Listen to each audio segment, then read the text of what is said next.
જય Hind. Only for exam ચેનલમાં તમારા દરેકે દરેક મિત્રોનું હાર્દિક સ્વાગત છે. તો આજે આપણી વિડીયોમાં જોઈએ કે ગુજરાતની કોઈ પણ સ્પર્ધાત્મક પરીક્ષા હોય અને પરીક્ષામાં પૂછાય એવા ગુજરાત વિશેના જનરલ નોલેજ મિત્રો જે પ્રશ્નો છે એ જનરલ નોલેજ મિત્રો પ્રશ્નો છે એ તમારી સમક્ષ હું લઈને આવ્યો છું. અને એ પણ મિત્રો વેરી મોસ્ટ આઈએમપી પ્રશ્નો છે અને દરેક વિડીયો મિત્રો 30 પ્રશ્નોનો સમાવેશ કરવામાં આવે છે. તો આજનો મિત્રો જે વિડીયો છે એ ભાગ નંબર 20 છે. તો વિડીયો પૂરેપૂરો જોજો.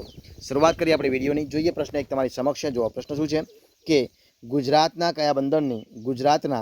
કયા બંદરની આસપાસ મેંગ્રુવ જંગલોનો વિકાસ થયો છે? મિત્રો આવશે જવાબ કંડલાની. કયો આવશે? કંડલાની. જોઈએ પ્રશ્ન આગળ કે કયા જિલ્લામાં ફુલજર નદી આવેલી છે? તો જામનગર જિલ્લામાં ફુલજર નદી આવેલી છે. પ્રશ્ન આગળ બટાકાનું સૌથી વધુ ઉત્પાદન અને વાવેતર કયા જિલ્લામાં થાય છે? તો આવશે મિત્રો બનાસકાંઠામાં. ક્યાં થાય છે? બનાસકાંઠાની અંદર. જોઈએ પ્રશ્ન આગળ રાજ્ય કૃષિ યુનિવર્સિટી કઈ આવશે? રાજ્ય કૃષિ યુનિવર્સિટી કાઉન્સિલ કયા શહેરમાં આવેલી છે? તો આવશે ગાંધીનગરમાં. ક્યાં આવી છે? ગાંધીનગરમાં આવેલી છે. ગુજરાતના કયા શહેરમાં જરી ઉદ્યોગ વિકસ્યો છે? તો આવશે સુરતમાં. શું આવશે?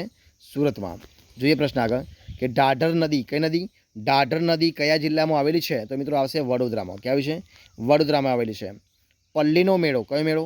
પલ્લીનો મેળો છે એ મેળો કયા સ્થળે યોજાય છે? તો જવાબ આવશે રૂપાલમાં. ક્યાં આવશે? રૂપાલની અંદર.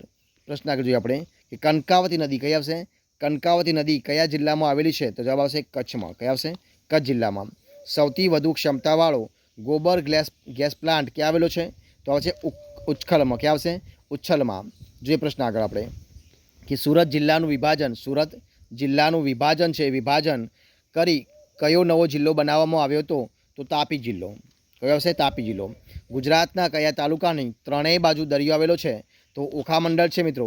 જિલ્લો દેવભૂમિ દ્વારકા એની તો ત્રણેય બાજુ મિત્રો દરિયા કિનારો આવેલો છે. પ્રશ્ન આગળ કે આજવા તળાવ કયું તળાવ?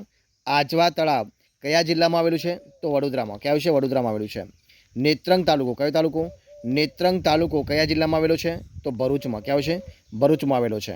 પ્રશ્ન આગળ કયો મુગલ રાજા ગુજરાતને હિન્દનું આભૂષણ માનતો હતો? તો ઔરંગઝેબ. કોણ આવશે મિત્રો? ઔરંગઝેબ. વિધવા વિવાહ પર નિબંધ લખવા બદલ કયા સુધારકને પોતાનું ઘર છોડવું પડ્યું હતું? તો કરસનદાસ મૂળજીને. કોને? કરસનદાસ મૂળજીને. જોઈએ પ્રશ્ન આગળ કે કયા રાજાના સમયમાં ચીની યાત્રાળુનું નામ છે યુએન સંગે ગુજરાતની મુલાકાત લીધી હતી? તો મિત્રો છે ધ્રુવસેન બીજાના સમયમાં. કયા રાજા?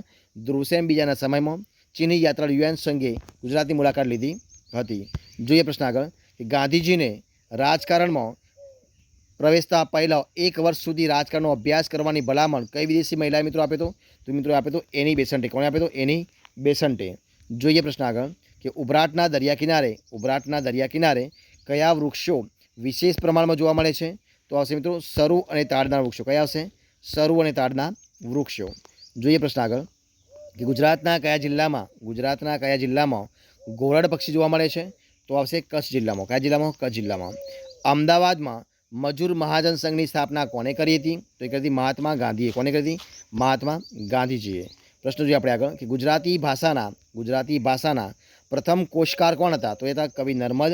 ઈસવીસન 1873માં. ઇંગ્લેન્ડ જનાર સૌપ્રથમ ગુજરાતી સાહિત્યકાર કોણ હતા? તો એ હતા મહિપતરામ નીલકંઠ. કોણ હતા? મહિપતરામ નીલકંઠ. જોઈએ પ્રશ્ન આગળ કે અટીરાનું પૂરું નામ કોનું? અટીરાનું પૂરું નામ શું છે? તો Ahmedabad textile industries and research association એટલે કે અટીરા. શું નામ છે? Ahmedabad textile industries and research association એટલે કે અટીરા.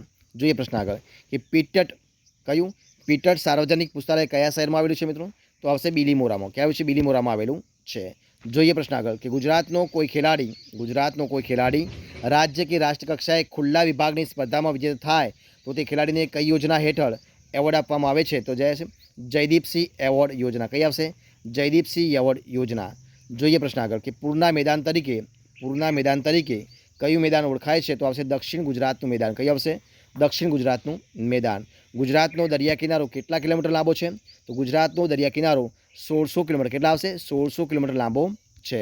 જોઈએ પ્રશ્ન આપણે આગળ કે ગુજરાતમાં ડુંગળીનું સૌથી વધુ વાવેતર અને ઉત્પાદન કયા જિલ્લામાં થાય છે? તો મિત્રો ગુજરાતમાં ડુંગળીનું સૌથી વધુ વાવેતર અને ઉત્પાદન એ ભાવનગર જિલ્લામાં. કયા જિલ્લામાં? ભાવનગર જિલ્લામાં થાય છે. મૂળખાઈ કયા પાકમાં જોવા મળતો રોગ છે? તો મૂળખાઈ જે મિત્રો છે એ રોગ એ કપાસમાં કપાસમાં મૂળખાઈ નામનો રોગ જોવા મળે છે. જોઈએ પ્રશ્ન આગળ, અને આ વિડીયોનો છેલ્લો પ્રશ્ન જોઈએ આપણે કે જનની જોડસખી નહીં જડે રોલ. શું? જનની જોડસખી નહીં જડે રોલ આ કાવ્યના રચયિતા કોણ છે? તો મિત્રો આ કાવ્યના રચયિતા છે દામોદર ખુશાલદાસ બોટાદકર. કોણ છે? દામોદર ખુશાલદાસ બોટાદકર.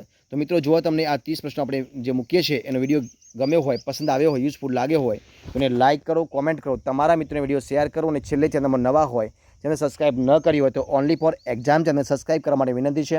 મારા વિડીયોને પહેલાંથી છેલ્લા સુધી જોવા માટે તમારા દરેકે દરેક મિત્રોનો હું દિલથી ખૂબ ખૂબ આભાર માનું છું. ફરી મળીશું એક નવા વિડીયો સાથે, નવા ટોપિક સાથે.